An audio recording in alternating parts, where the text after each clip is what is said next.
گوتراوە کات وەکو زێڕ وایە، ئەگەر ئینسان دەستی پێی نەگات دەڕوات و لەلات نامێنێت.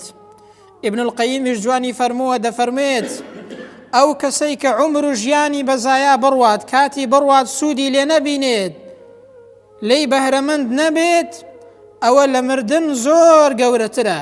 چونکە ئینسان کە بمرێت ئەوەیە کە دنیا بەجێ دێڵێت و ماڵ و منداڵ و هەروەها جیران و دراوسێ و هاوڕێیەکانی بەجێ دێڵێت.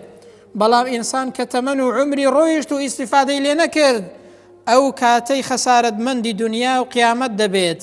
دنیاشت دەڕوات، لای خوای پەروەردگاریشت دەڕوات، خوا پەنامەندات. کەواتە بەزایەدانی کات و وەقت لە شتی بێسووددا لە مردن زۆر گەورەترە.